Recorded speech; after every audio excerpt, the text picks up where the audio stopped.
All right. Well, actually, Yehuda is saying no more chicken talk because of the wings and beer. But the fact of the matter is, wings and beer, a lot of chicken talk, and the entire daf is going to be about basar b'chalav, so meat and milk. And so therefore, we're going to be talking a little bit about chicken, right? A lot of chicken talk tonight. We're talking about chicken, okay? But we have to thank our amazing sponsor. This is a wonderful spread, and we always get our Daf Yomi enthusiasts to all come out. Thank you to the people who are, push yourself to make it even once a month. That's great, and for those that are at home, can't save you any, so can't mail out. You got it. That's right. Got to be here. So, but tonight's daf and wings and beer are all sponsored by Chulin Meira Harris in honor of the Magid Shir, who thanks you very, very much, and the Lomdei Daf Yomi, who are also very grateful. They devote their nights to steiging after working a full day, and especially the yeshiva boys, literally working a full day. They ran right after Ma'ariv. Right? Ran right after Ma'ariv to come running. Because what do you do right after you finish learning? Got to learn. So that's a pretty amazing thing. Yeah. Unbelievable. So Baruch Hashem. That's how you get to, someday somebody's going to say, well, how do you wind up becoming a Talmid Chacham? The answer is, this is what it means. This is what it takes. Right? Come for chicken wings. That's it. Come for chicken wings. The chicken wings help, right? But you come for the Torah, you stay for the wings, right? Or the other way around. In any event, let's talk about basar b'chalav. Torah says 3 different places, right? Lo sevashel gedi b'chalivimo. Don't cook a kid in its mother's milk, and it says it 3 times.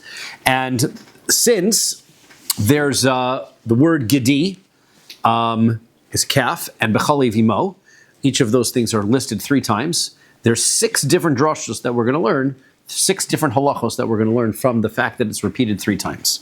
Amar Shmuel says, Gedi, the first time it says the word kid, is l'rabos es ha-chelev, is to tell me that if I have a forbidden fat, right? The forbidden fats, we said that they were around certain organs that you're not allowed to eat from a domesticated animal. If I cook that in milk, it's still a prohibition of meat and milk. Because, remember, we had discussed about the concept of ein isser chalal isser. Something's already prohibited, so I can't make it further prohibited. So I would say that if I have something which is prohibited because it's chalev, if I cook it in milk, why would it be prohibited even more? The answer is, it is prohibited even more from the extra word gedi. Then I've got a second time, gedi. Another time where it says calf is larabos es hamesa. Tell me that if the animal was not shechted properly, right? Normally I can't eat that. If I cook that meat in milk, it's still a prohibition of meat and milk, right? And then I've got gedi. Another time it says calf is larabos es hashalil, right? That if I've got a pregnant cow that I slaughter, and inside of the pregnant cow, I find a fetus, right? And inside that fetus is not necessarily considered part of the cow all the way because it's its own entity. If I cook that fetus together with milk, it's also basar b'chalav. It's also meat and milk. Then, we did. I'm wondering that too. Thank you for calling that out. I'm not sure I have a great answer for that. I'm sure somebody's got to ask that question, right? The fact that we said before, behema means it's part of the animal. Shouldn't that make it included at all? And the Gemara does not bring that up.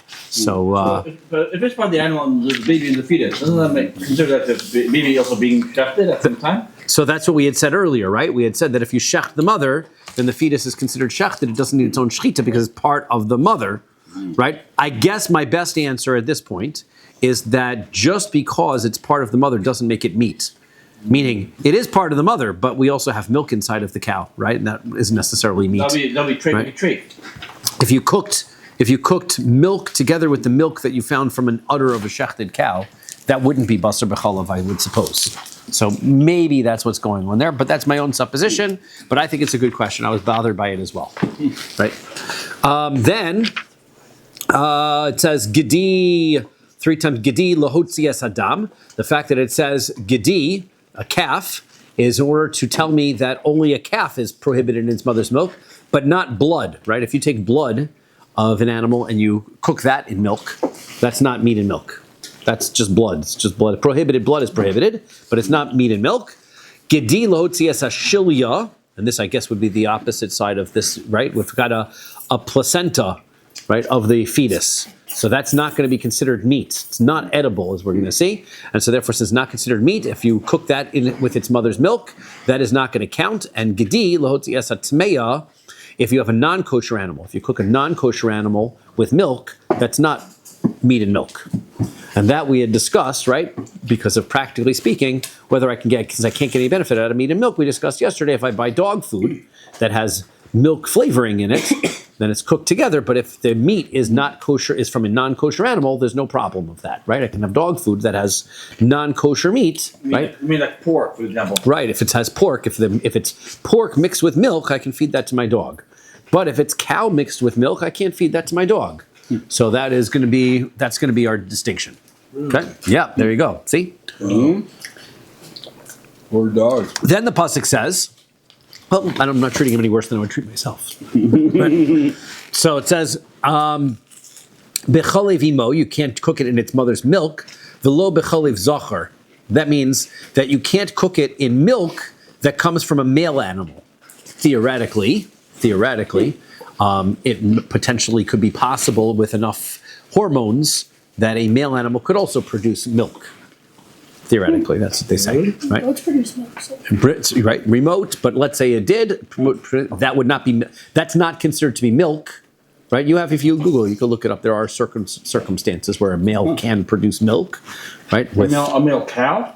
Or even a human, but yes, it could be, but it is uncommon. It would be some sort of hormonal issues and things that you would have to have. Is that milk kosher? I suppose that the milk would be kosher, but it's not milk that would actually be prohibited to cook with meat. That's an estrogen. That's right. That's what I would imagine. Bechalivimo, yeah?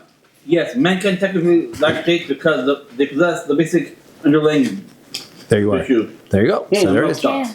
Can, right, but it's not right.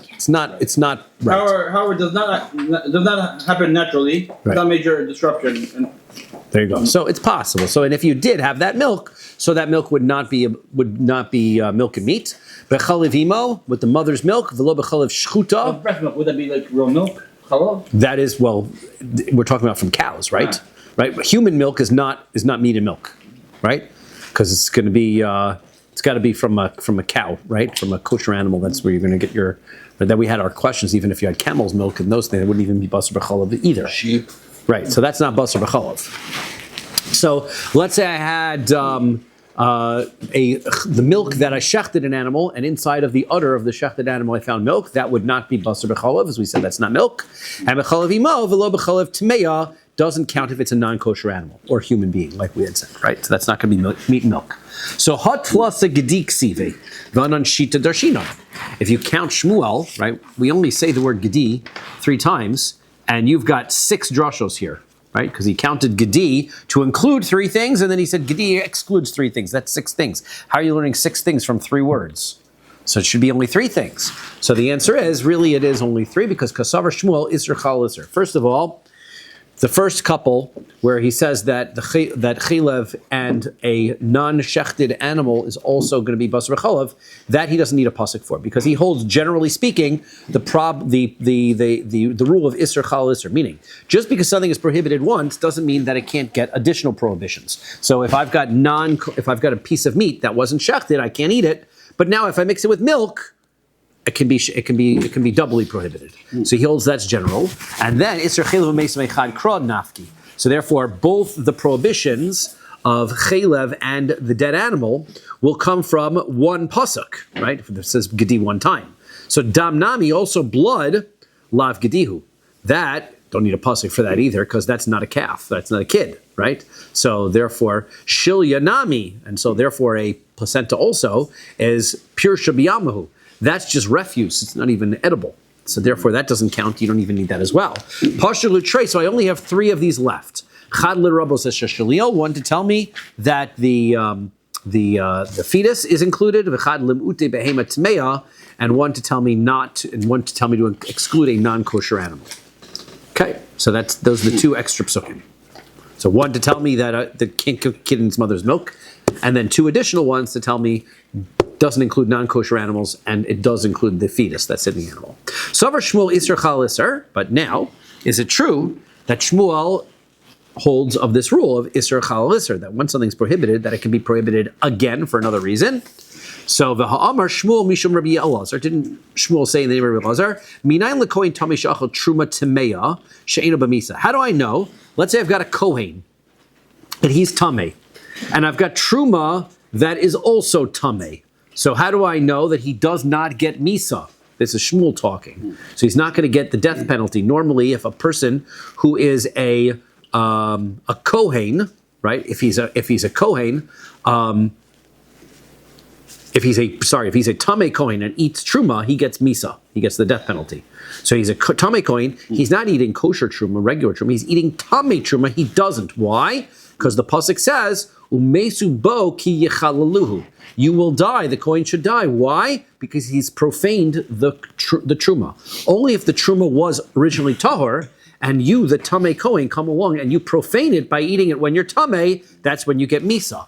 Prat lezu shemechuleles ve'omedes, which excludes this type of truma, because this type of truma is already ruined. So therefore, since he, the tamei kohen, doesn't come along and ruin it, he doesn't get misa for eating it. Now, that means, what about the problem of Isser Chal Isser? It was already prohibited as truma, and he should be therefore liable for the misa, and then it should be additionally usher. It shouldn't be usher of one instead of the other. So the answer is ibois ema. Maybe I will say that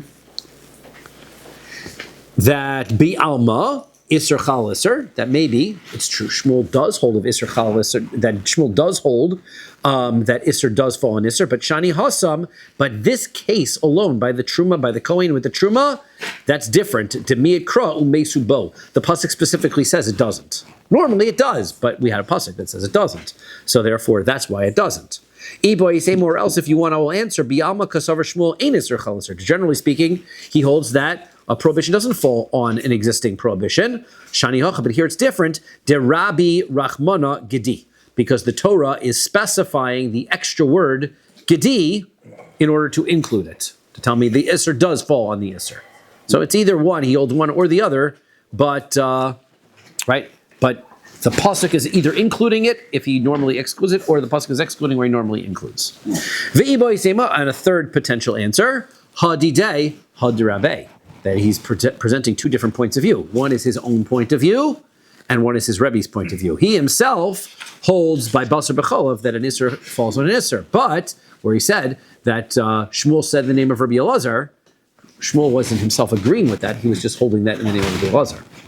Okay, boy mine Rav Achtevoy bar Ami me Rav. So Rav Achtevoy, I ate so many wings, I gotta unbutton the top button. Hot stuff, huh? No, I think I'm gaining weight, right? Boy mine Rav Achtevoy. Turn up the AC. That's right. Boy mine me Rav Achtevoy bar Ami me Rav. So Rav Achtevoy bar Ami asked Rav a question. Hamavashel becholev gedi shelo heinika mahu. What is the halacha? Right. Let's say I've got a calf, a kid, that's never given birth, and it's never had a kid. It's never had its own baby, so therefore it's never given milk.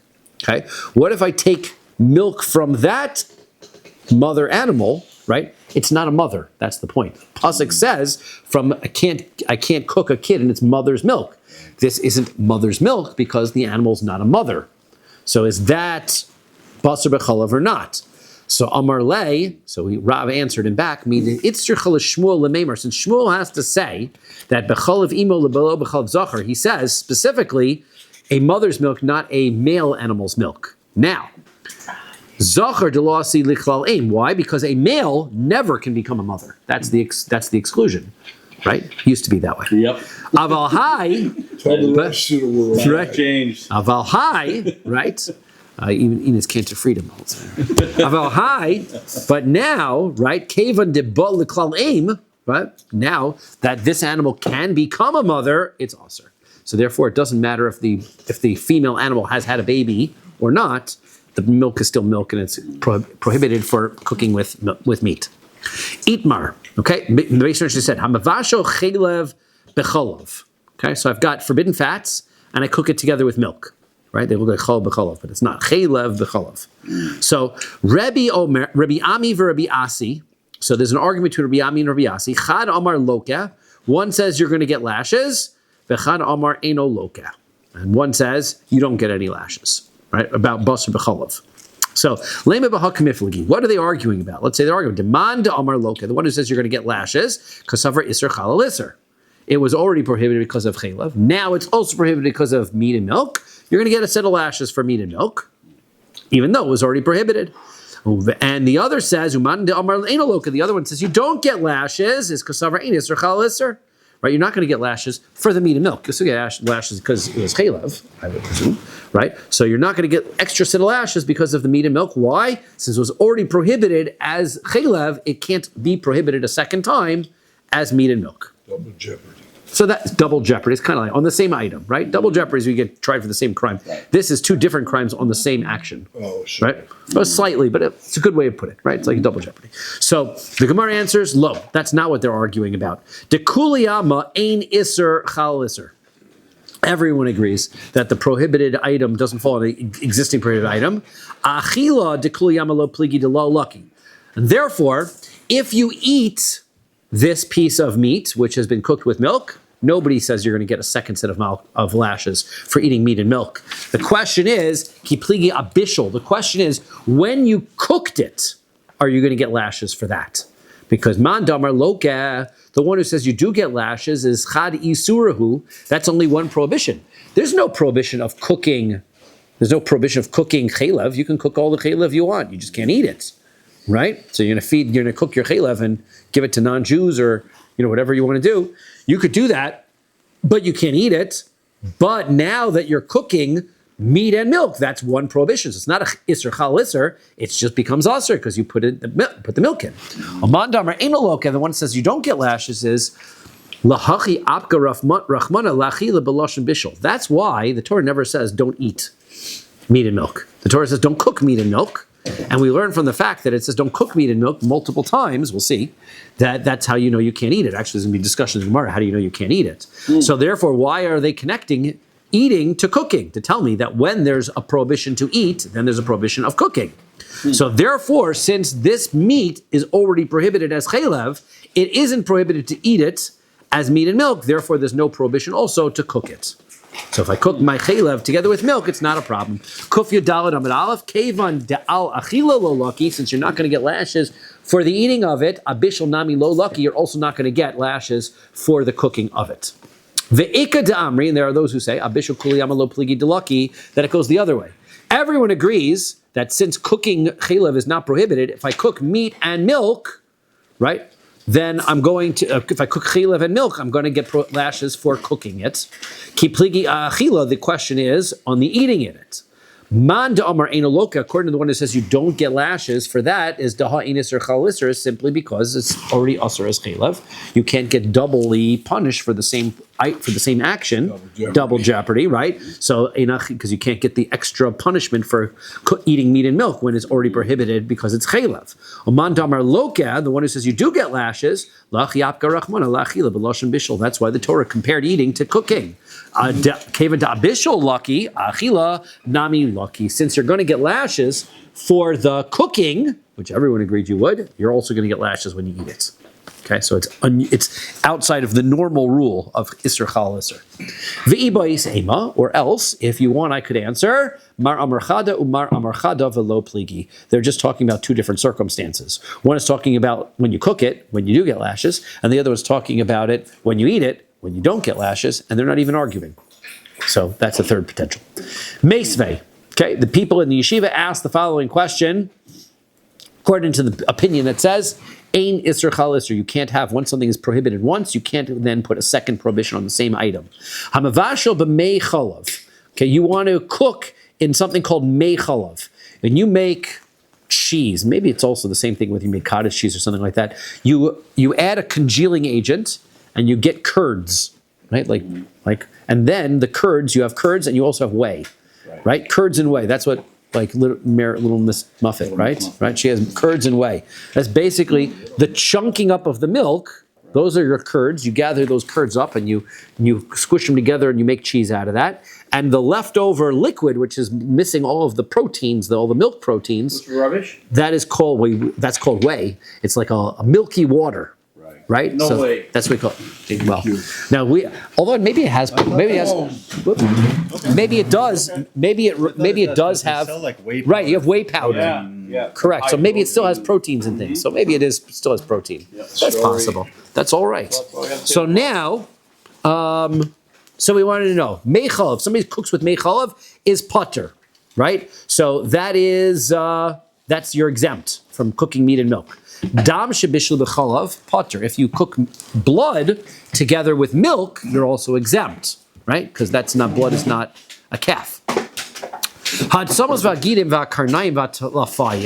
If you use bones, sinews, hooves, or horns, shebishul b'chalav, and you mix those together with milk, potter, you're also exempt.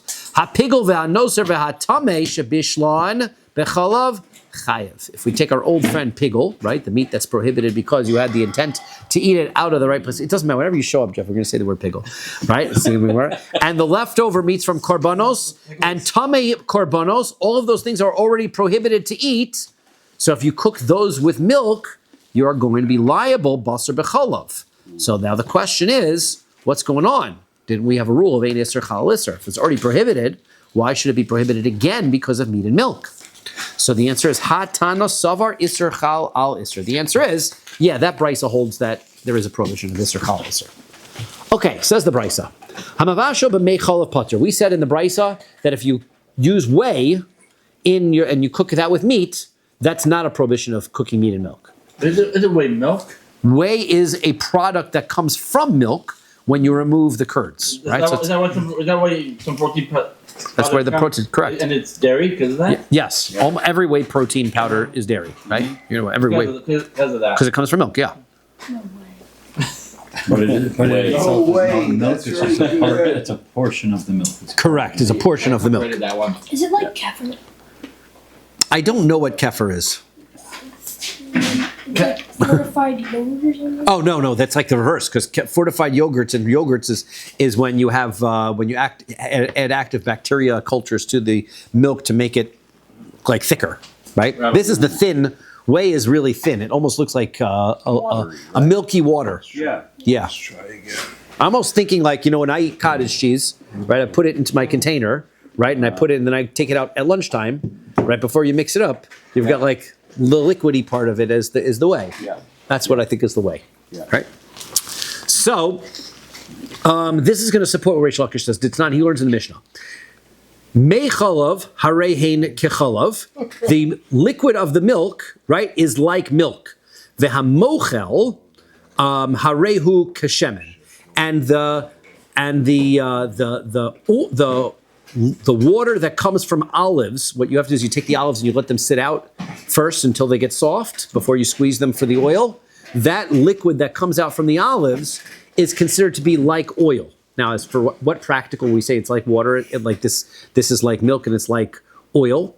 So we have 7 liquids that if you put them on a fruit, right, you can now transmit tuma to those items, right? Yad shchat we learned that there were yayin, wine, blood, we had milk, etc. Right? So milk is one of them, and so is oil. So these products, whey, and this liquid that comes out from the olives while they're softening, are considered to be like milk and oil insofar as they can help transmit tuma. Amar Reish Lakish is lo shanu el lahachshir es azraim. This is only as far as they're considered to be like milk and like oil, only insofar as their ability to transmit tuma is concerned. Aval inyan bishul basar b'chalav, but as far as cooking meat and milk together is mei chalav einan kechalav. The milk is not like milk. That's not milk. Mei chalav is whey is not like milk. So therefore, that's brisa supports that. Tana Rabbanan, we learn in a brisa. B'chalev imo, you're not allowed to cook a kid in its mother's milk. Ein li ela b'chalev imo. I would presume that it means right in its mother's milk, which is a gedi. What's a gedi? A gedi is a kid. What's the mother of a kid? A goat. Right. So I might think that this applies only to goats. B'chalev para v'rachel. What about the milk from a cow or the milk from a sheep? Minayin, how do I know that's included? So Amarta kal v'chomer. So we're going to say, we can learn it from a kal v'chomer. Uma imo shelo nesra imo beharba. If you've got a mother, which is of the same species as the offspring, there's no problem of breeding goats with other goats. So nevertheless, Nasar Ima Bishulo, there's a prohibition in the Torah against cooking that meat in that milk, right? Meat from goats and milk from goats, right? So that's clearly prohibited. Para verachel, if I've got a cow or I've got a sheep, Nesru Imo Berharba, where there is a breeding problem, those animals have to be kept more separated. So then Eino Din Shenesru Bishul. For sure, you would be prohibited if you take the meat of those animals and cook it in goat milk. Talmud Lomar Bechalavimo. Therefore, the pasuk says Bechalavimo to tell you that there is a prohibition to cook a kid even in the milk of the cow and the sheep. Rabbi, who are you kidding? The problem is that the way we just learned this is you just gave me a kal v'chomer. Right. We just learned a kal v'chomer, and the kal v'chomer already told me that it should be prohibited, and then you said, and that's why we have the pasuk. Well, you told me it's a kal v'chomer, I don't need the pasuk. So what's going on here? We already said, why did you bring the pasuk? You already brought a kal v'chomer. So Amar Rav Ashi answers, Mishum de'ikla meimar meikara de dina pircha. The answer is because there is a question you can ask about that kal v'chomer. The kal v'chomer is not foolproof, because mehecha kamaitis lo. What was the source? Right, that the prohibition of cooking the milk of cows and sheep, me'imo, from the mother, the goat. Yeah, but ma'li imo shekein nasra imo bashchita. But there is already another prohibition that exists that relates to the kid and the mother, and that is you can't do shchita of the kid and the mother on the same day. So maybe since you can't slaughter the kid and the mother on the same day, that's why you can't cook the kid in its mother's milk. There's already a separation that needs to take place. But Tomar Bepara, you're going to say the same thing about a cow. Shalom Nasra Imo B'Shchita. There's never a prohibition of slaughtering a kid and a cow on the same day.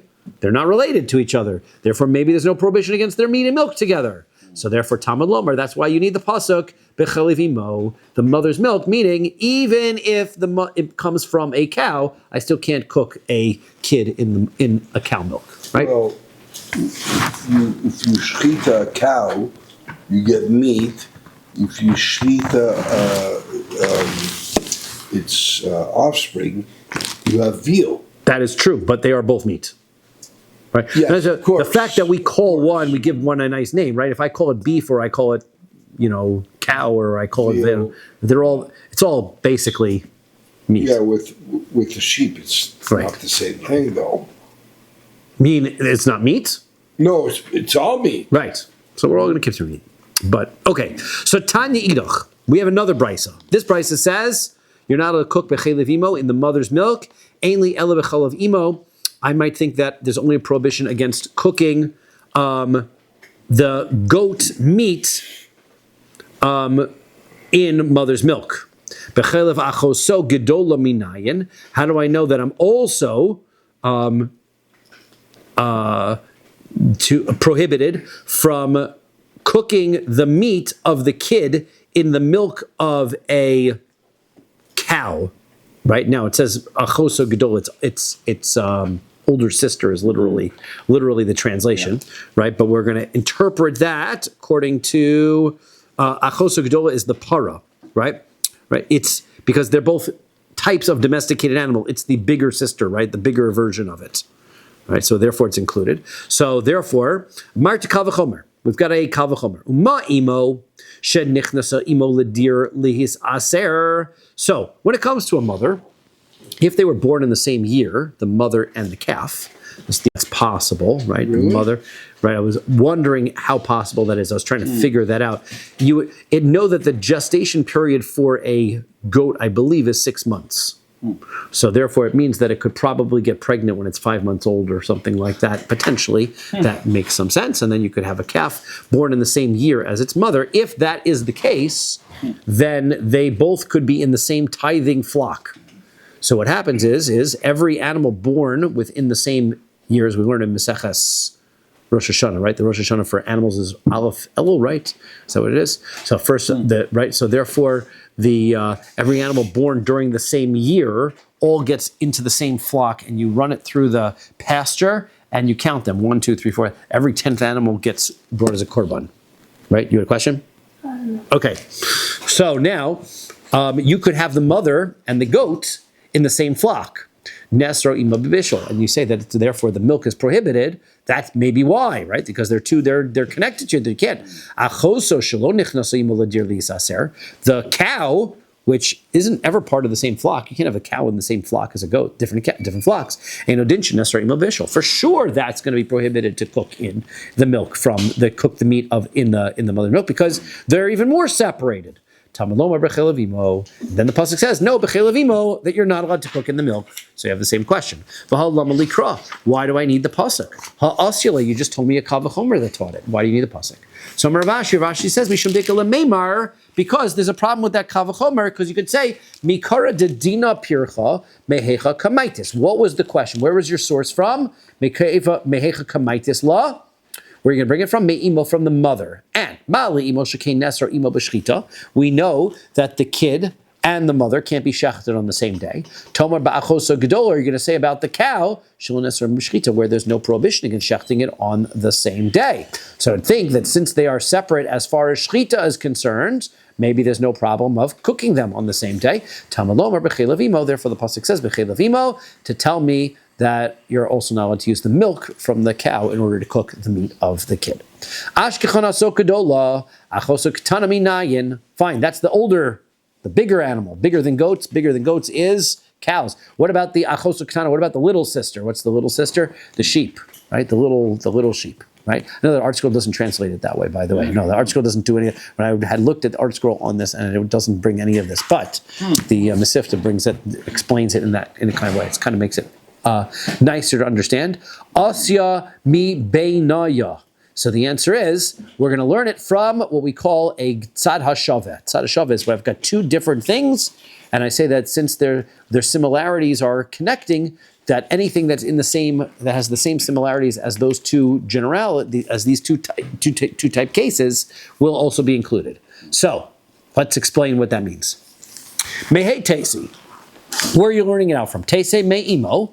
Right? First, we're going to learn it from, let's learn it from a kal v'chomer, from the mother, right? So we're going to say, yeah, but why can't we cook a kid in his mother's milk? Is because mali imo shekein esra imo b'shchita. Maybe there's a connection there. You can't cook it together because you can't slaughter them both on the same day. Well, achoso gedola tochiach. We'll show you the cow. The cow, you can't cook the meat in the mother's milk in the cow's milk, as we already explained, and that was because it doesn't matter, and we see from there, it doesn't matter whether you can shecht it on the same day. Yeah, but mala achosu gedola. But what about the cow, which is shelo nichnasa imo ladir lisaser? That cow can't get into the pen, doesn't get counted amongst the animals as far as tithing is concerned. And a sheep, right? They're not separated from a goat. They're considered small animals, and therefore they go in the same flock as goats as far as counting tithing animals. So therefore, maybe that's why they tithe together. So therefore, maybe that's why they're different. So the answer is imo tochiach. I'll go back to the kid and say, well, yeah, but the mother can't cook in a goat's milk either. So therefore, obviously, anything of that flock can't be either. So therefore, chazar adin. I'm going to, no matter which way I look at it, lo rizeh krizev, lo rizeh krizev, whatever is the distinguishing characteristic that you were going to ask, and say, well, cows are different than sheep, and goats are different than sheep. The fact of the matter is, between the two of them, you still can't cook the milk from that animal and a goat in it. Hatzad hashavashib, and the equivalency is that shu basar, that its meat comes from an animal, vasar lebashal chalav, and you can't cook in the meat in the milk from that animal. Afani avi achosuk tana, so therefore I will include also the sheep, shehu basar, which is also meat, vasar levashal bechalav, and you can't cook that in milk as well. So milk that comes from other animals, all domesticated animals. Anything that we've brought so far are all the domesticated animals. And we consider real milk. And will be considered as real milk. That's correct. Ihachi. Okay. So if that's the case, right? Once you've now included the sheep in there, right? Achoso gedola nami tesi mi beinaya. So now I could also go the other way, and once I know the sheep is prohibited meat and milk. So now I can also now include also that can go back and forth with the kid and the sheep will also tell me the cow. Because why? Because the reason why I didn't want to include the cow is because it's, maybe the shechita isn't on the same, I'm not allowed to shecht it on the same day, but the sheep I can shecht on the same day, so that should come to include the cow as well. So the answer is, yeah, in a chinami, right, you could, right, theoretically, as long as you know two of them, right, once you know the kid, the Torah says, if you know sheep, then also the cow can be included, and if you know cow, the sheep can also be included. Ella bechol avimo lomali, so if that's the case, well, then why do I need the extra pasuk, right? One of the two psukim becomes extra, right? Once I know, if I know the kid, that's pasuk 1, then I know the sheep, that's pasuk 2, then I don't need cow. And if I know the pasuk by cow, then I don't need sheep. So why do I need all three psukim? So the answer is, mi boile, I need it, kidetanya, according to the brisa. Bechol of imo, you can't cook his mother's milk. Ein li ella bechol of imo, that only means the mother's milk. Hi atzma bechal ba minayin. How do I know that it's prohibited to cook an animal in its own milk? Right? What if I milk the animal and then I shecht it? Can I cook that animal in its own milk? It's not its mother's milk, its own milk. So therefore, I'm marked kal v'chomer. We'll say that there's a kal v'chomer to make here. If as far as shechita is concerned, right, when it comes to slaughtering, there's no prohibition against shechting two animals that come from the same animal, meaning two brothers or sisters animals, right? It's only the mother, the offspring, and the mother. That's the prohibition. So nasar pri im ha'em b'shchita. Nevertheless, there is a prohibition in that you can't shecht that animal together with its mother. So makom shenesar pri im pri bebishol, as far as a circumstance where there is the derivative of the animal, i.e., the mother and the offspring, and the mother and its milk, they both come from the animal, right? There is a prohibition against mixing that milk together with its meat because they both come from the same animal. For sure, there should be a problem with taking the milk and being prohibited with that cow, right? Again, there's no problem if I have two calves, right? If two calves are not a problem, but a calf and the mother is a problem. So therefore, a calf and milk both come from the cow. The calf and the mother is a problem, then for sure the milk with the mother is a problem, right? Because the offspring with the mother should be a problem. So therefore, therefore it should be definitely ulcer. And then it says, in the style that we've been questioning, Talmud lomar b'chalivimo, then I've got a pasuk. So the question is, halam alikra, what do I need the pasuk? Ha'asyalo, you already just brought a kal v'chomer that taught me. So Amar Rav Achdevoy Barami, Rav Achdevoy Barami says, Mishum de'ikal memer, because I could say, Sus ben susya, so if I've got a horse, which is the product of a father horse and mother horse, right? That's how you get horses, okay? Which is achi pirda, is half brothers with a mule, right? What? The mother of a mule is a horse. The father of a mule is a donkey. The father of a mule is a donkey. Donkey and a horse produce a mule, right? So the horse and the mule are half brothers. That family, huh? Right? Right. That's a joke. I probably don't want to record it. Okay. So, we'll just leave that there.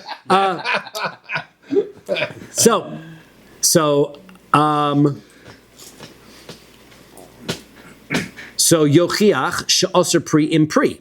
Okay. So now what happens is it will prove, right, the horse cannot mate together with the mule, right, because they are different species, right? But even though they have brothers, umutter pri im ha'em. Nevertheless, the horse could mate with its mother because they're both horses, right? There's no incest problems when it comes to horses. Really? Yes, it's not an issue. Thank you for clarifying. It'll look weird. It's like, it seems weird. No, they're both horses. It's not an issue. But horses can't mate with mules. They're different species, right? So therefore, what we see is that when it comes to mating, the brothers, the fact that the brothers are permitted to each other or prohibited to each other doesn't indicate that should be more permissible, that it should be more that just because the brothers would be prohibited doesn't mean that the brother should be more prohibited to the mother. Okay? So therefore, right,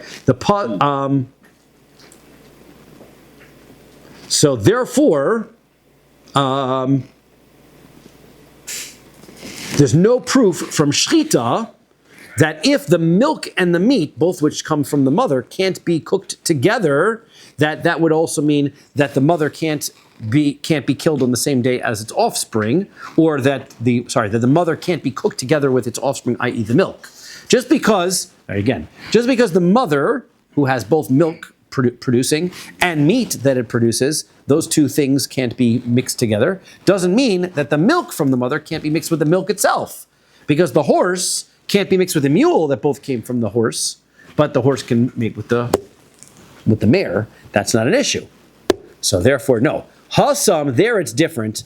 Zer ha'av hu de kagorim. There it has nothing. That's not because the kavachomer. That's simply because once the father is a horse or the father is a donkey, it changes the species of the animal. So that changes up everything, right? V'deha pered ben susya achi pirda yochiach. Because we will prove that if I had a mule, which was from a donkey and a horse, and it had a brother, which was also a mule, or had a sister that was a mule from a donkey and a horse, they could mate no problem. That wouldn't be an issue. Shemut to pri and pri. Ve'aser pri im ha'im. But nevertheless, even though those two are fine with each other, you wouldn't be allowed to mate the mule with the mother, which is a horse. I'm confused. Sorry. I tried. The kal v'chomer, right? The bottom line is we tried to prove that the milk is prohibited an animal is prohibited with its own milk. Why? Because since the two offspring of the animal can't be cooked together, right? Milk and meat. So therefore, it would stand to reason but the offspring can mate with the mother, right? The milk is going to be also prohibited with the milk is going to be prohibited with the mother. We said we can't learn it from there because I'm not making it easier. The mule, I can see I'm already going down that. I'm going to explain it faster, but I'm not going to explain it easier. The mule can't mate with the horse, but the horse can mate with the mother. But then we said that's different because it's related to whether it's a mule versus a horse. Because if in fact the offspring was a mule, it could mate with the other mule, but it couldn't mate with the mother. I have a question. Yes. Who's on first? Right. What's on second? Ella, Amar Mar Braid Ravina. So Mar Braid Ravina says the Kal V'chomer still is in effect. So therefore, we are still wondering, why do we need a pasuk? The Kal V'chomer still tells me that I can't cook a animal with its own milk, right? Because I can't shecht the mother and the meat on the same day. So for sure, I can't cook the milk and the mother on the same dish. So therefore, doesn't that seem to be that Kal V'chomer seems to stand? What's the problem with that Kal V'chomer that we need the pasuk? Elamar Mar Braid Ravina, Mar the son of Ravina says Mishum Diklamemer, because you could say Eved ben Shivcha Achi Mishuchreres Yochiach. What if I've got a servant who is the offspring? There's a non-Jewish servant, right? So you have a non-Jewish maid servant. She has a child. That child is now an Eved, Knani, okay? And he is the brother of a woman who was born a slave, but then she got freed. Now that she's freed, what happens to a freed non-Jewish slave? They become Jewish, right?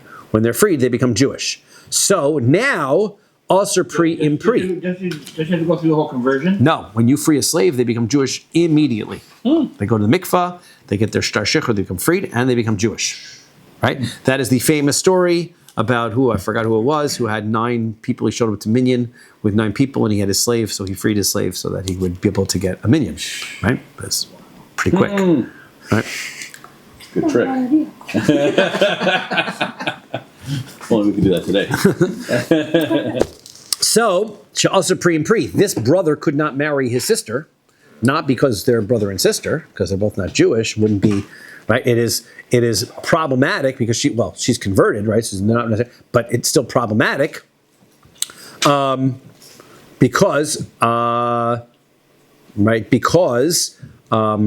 we're saying that not that he could actually marry his sister, but he can't marry a freed slave, right? This person cannot marry a freed slave because he's a slave, right? A Eved Kanani cannot marry a Jewish woman, but yet he could marry his mother, who's a slave, but he can't. right? Rashi makes it very clear. We don't literally mean he's married because there still is a problem for slaves marrying their own mothers. They're human beings. They can't do that. However, we're saying a slave could marry a slave woman like his mother of the same type. Is a Kohen allowed to marry a slave, a free slave? Cohen cannot. No, it's still in the category of a convert. So therefore, we're seeing that despite the fact that the offspring will be problems to each other, the offspring could be permissible to the mother. Therefore, just the same as the milk and the meat, which are the offspring of the mother, are prohibited with each other, the milk could be permitted to be cooked with the mother. So the answer is no. Hasam there get shichrachu de kagarim. There's an issue, another element to it. There was a contract, a freedom proclamation that was made. That changes everything. Because I'll show you, the proclamation changes, and it's not the relationship that changes, it's the proclamation. Because let's say I had a eved, a slave, who was the son of a slave woman who then got freed. In that circumstance, that slave would be able to marry another slave like his sister, who is another slave, but also but could not marry a woman like his mother, which would be the freed Jewish person. So you see, it has nothing to do with the fact that he can marry his mother, he can't marry his sister. No, it's not that. It's just that he can't marry free people and he can marry not free people. So, Ella Amar Ravidi Barabin. Ravidi Barabin says, Bishum Diklamemer, because the problem with the Kavachomer is, Kilai Zroim Yochichu. It's going to be the mixture of seeds, right? You're not allowed to take two types of grains and plant them together, or potentially grains together with legumes and plant them together in the same field. She'aser pri and pri. There, the seeds are both prohibited to plant together. Mutter pri im ha'im. But each can be planted in the mother. What's the mother? Mother Earth, right? Each one can be put in the ground, right? But they can't be mixed together with each other. Okay? So that's the issue. So now, 1 second, the Gemara says, what are you talking about? Klum ne'asar pri im pri ella al yedei ha'im. If I take barley and I take wheat and I put it into a container, that's not prohibited. It's only prohibited if I put it in the ground. So therefore, meat and milk are both the offspring. They can't be mixed together. But wheat and barley can be mixed together, right? Multigrain bread, right? It's fine. Mm-hmm. But if I take wheat and barley and I put it in the ground, that's when it becomes prohibited. If I've got a pail of wheat and barley, right? Below mitzasru, it's not prohibited. So Ella Amar Rav Ashi. Rashi says, Mishum Diko, here's the problem with the Kavachomer. Ma lepri im pri, shekain shnei gufim, tomar b'pri im ha'em, shekain guf echad. So he says the problem is, what are you saying? Meat and milk, in the standard case, where you're using the milk, which is the offspring of the cow, and the meat, which is the offspring of the mother cow, they are two different entities. You're mixing a kid and milk. You're mixing two different entities. But if it's the milk from the mother itself, it's only one entity. It's not almost like not even a mixture. Maybe that's why it would be permitted. Therefore, you can't follow a kavachomer. Therefore, it's your I need the pasuk. The pasuk says it's still a problem. You can't cook a kid in its mother's milk or a kid in its own milk. However it would be. Amar Rav Ashi. Rav Ashi says, Minayin lebasar b'chalav shasar b'achila. How do you know that you can't eat meat and milk? Pasuk says you can't cook meat and milk together. Where do you know that you can't eat it? Shenamar, the pasuk says, Lo tocha kol to'eva. There's a general pasuk that says you cannot eat anything which is disgusting. Which means, Kol sheti'avti l'cha, anything that Hashem says, I'm telling you this is disgusting, harehu bebal tocha, you can't eat it. So cooking, if you cook meat and milk together, that's prohibited. Hence it becomes disgusting. Therefore, you can't eat it. That's where it comes from. That means anything that was concocted through an Aveira, you can't eat. We're going to question that, right? The ainli elabachila. The problem is, you're thinking of lots of cases where that's not the case, right? Right? So the ainli elabachila, that's only true about eating it. But no, how do I know that I can't even get any benefit from it? Rabbi Yavo says, Rabbi Yavo says, Rabbi Elazar, Kol makom shenemar. Anytime the pasuk says, Lo yochel, lo tochel, lo tochlu, you shall not eat. Using any of these tenses, you shall not eat. Shall not be eaten. Echad isur achila ve'echad isur han'a b'mashma. It means you can't eat it, you can't get any benefit. Ad sheyifrot lecha kasav, unless the Torah specifically tells you keder shepart lecha b'nevela, like it does when it comes to non-shechted meat, where it says leger ben nesina, you're supposed to give it to a ger, and you could sell it to a non-Jew. Right? Difference. A ger is a ger who's a living and abiding by the 7 Noachide laws, and an ovei kochavim you can sell it to. Ditanya, as we learned in a brisa. We're going to pause for a moment on this issue about everything that's a disgrace you can eat or not, or just put that on the side for a moment, to discuss this issue. Ditanya, we're in a brisa. Lo sochlu kol nevela, and you're not allowed to eat anything which is a nevela, that's not shechted. La ger asher b'sharecha titnena, you can give it to the domestic non-Jew, right? The people who are keeping the Torah, who are keeping the 7 mitzvahs b'nei Noach in your midst, ve'achla, and he can eat it, o machor l'nachri, or you can sell it to a non-Jew. Ainli el leger b'nesina. That means I have to give it, right? I've got choices. I can give it to my friendly neighborhood ger toshav, or lovi kochavim b'mechira, or I could sell it to a regular non-Jew. Leger b'mechira b'nayin. How do I know that I can also sell it if I want to my friendly neighborhood ger toshav? Talmud, the pasuk says, "La ger titnena o machor." The way you can read the pasuk is, "To the ger you shall give it, or sell it." If you read the whole pasuk, the pasuk says, "To the ger you shall give it, or sell it to the non-Jew." We're going to read it as, "To the ger you shall give it, or sell it," and then you shall give it or you sell it to the non-Jew. Right? Put the comma in both places. So you have really both choices, both options. You can either give it to any non-Jew you want, regardless whether they keep Shev mitzvahs and everything, or you can sell it to them regardless. Right? Lo v'kochav minasin minayin. How do I know that I can also give it to a non-Jew? Right? My coworker, he worships idols, but I can still give it to him. Talmud lo martidnena o machor l'nachri. You can give it to him or you can sell it to him. Nimtza echad ger ve'echad ovei kochavim, comes out that it doesn't matter whether he is a ger or he's an ovei kochav, and bein mechir bein nasi, you can give it to him or you can sell it. Divrei Rabbi Meir, that's how Rabbi Meir learns. Rabbi Yehuda says not true. Devarim kichsavan.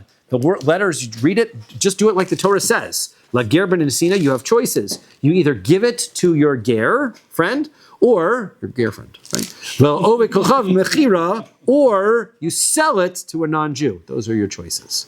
Now, my time with Rabbi Yehuda, why does Rabbi Yehuda say that? Because if you would hold like Rabbi Meir says, lichtov rechmana, why wouldn't the Torah have written lo sochlu kol nevela la ger asher b'sharecha titnena ve'achlo machor? Why don't you? Why you would read the pasuk? It says you can't eat the nevela, right? You can give it. It doesn't say give it, right? Don't eat nevela to the ger that's in your midst. You shall give it, and he shall eat it, and you can sell it, right? To a non-Jew, right? O lamali. Why is there an O in the middle? Or, right?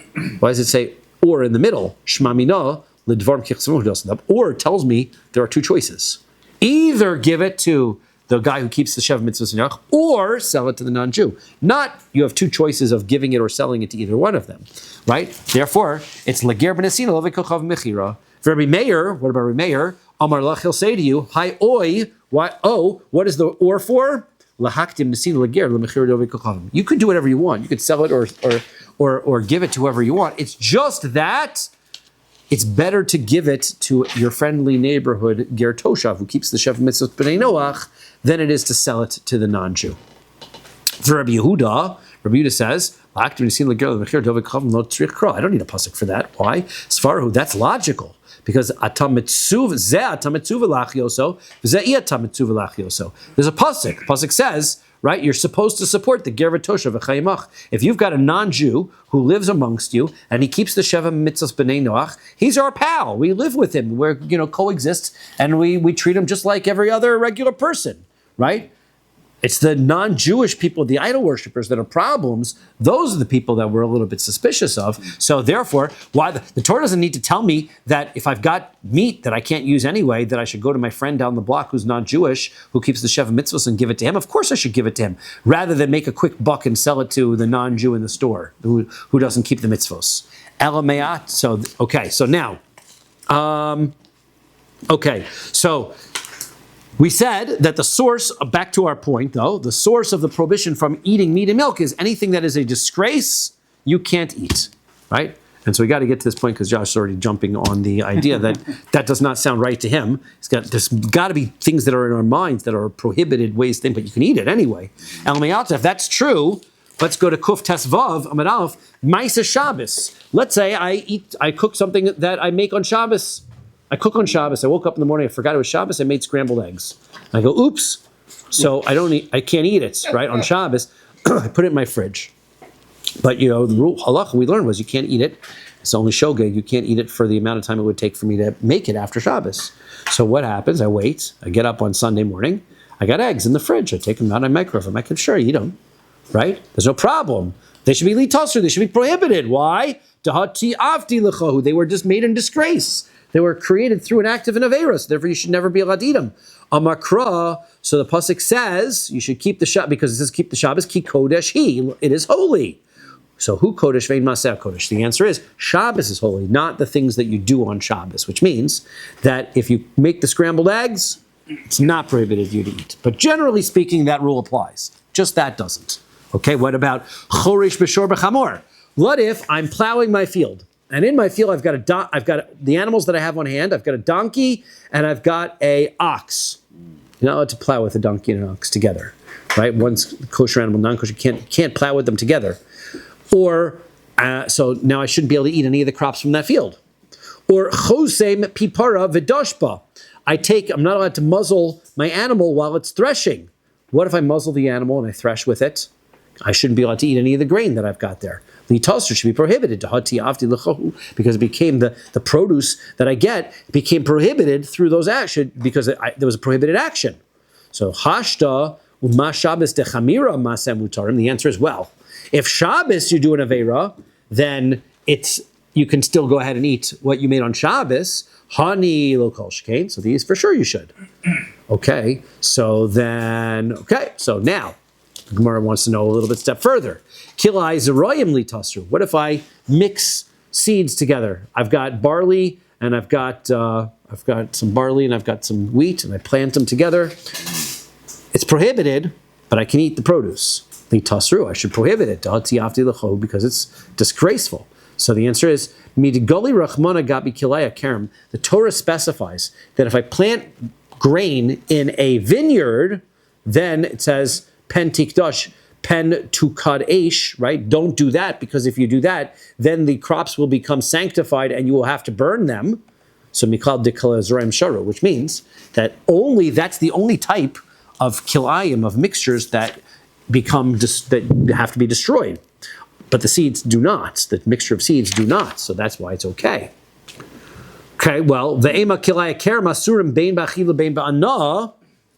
So maybe we should say that when it comes to the wheat together with the vineyard, the wheat plant in the vineyard, so that's where it's asur, and that's where it's prohibited to get bein bachil, bein ba'anah, whether you can't eat it and you can't get any hana, but kilai zrayim, but maybe the seeds that I plant, the barley and the wheat together, would be prohibited to eat, but not sure, but it's permitted to get benefit. So the answer is no. Itkush likili behema. We connect in the psukim the mixture of the wheat and the barley to the mixture of animals. The pasuk says, "Behemtecha lo sarbia kilayim sadcha lo sizra kilayim." Right? You're not allowed to mate two interspecies. That's what we said. You can't mate the horse and the donkey. Right? Can't mate them together. So ma behemtecha yotzim mutaris. But we know the animal that comes from such a mating. Right? Let's say you go to the non-Jew is mating donkeys and horses, and he's coming out with mules. You can go buy a mule and get benefit out of it. That's not a problem. As sadcha yotzim mutar, so too the field that comes out about by planting the wheat and the barley is also fine.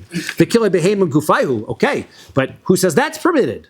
Right? Who says you can use a mule? Minolan. Midasa rachmana kilayim legavoa. So the source is, since the mixture of animals, if I mix a goat and a sheep we had before, right? And we get a geep, which we looked up and we saw that it's possible, right? We looked it up before, Yehuda, right? You looked up, right? If I get a geep, so therefore that, the pasuk says, is prohibited to bring as a korban. Now if the pasuk says you can't bring that as a korban, we call it the lehedjit shari, it means that a regular person can eat it.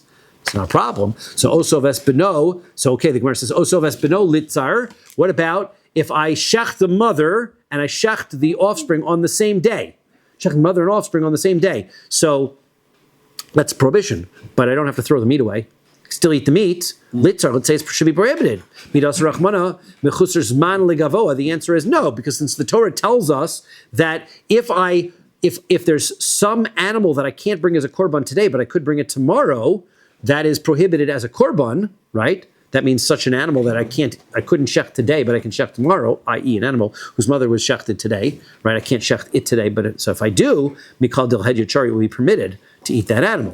Shiluach hakain, what about the bird that has to get sent away from the eggs, right? So then what happens, litzar, the bird, right, should be prohibited to get any benefit from. Why? Because let's say if he takes, right, if he takes the eggs without chasing away the mother bird, so now he's got these eggs, he's got them through prohibition, the bird should now become prohibited. So, lo amra Torah shalach litakala. The answer is, the Torah wouldn't tell you that, because how would you know this bird now goes around? Somebody's going to catch the bird, have absolutely no idea and no way of knowing that it's a prohibited bird because of some avera that happened to us. The Torah doesn't prohibit it. So generally speaking, there's a prohibition against consuming anything, that there's a prohibition done, and all of the examples that they could come up with are exceptions to the rule. Right, they all have an out. Okay, that is our place to take a break. Thank you so much, everyone. I'm a lucky. I'm a Reish Lakish. Let's start from there. Can you use a goat horn for a shovel? Yes. Can you use a sheep horn for a shovel? I would imagine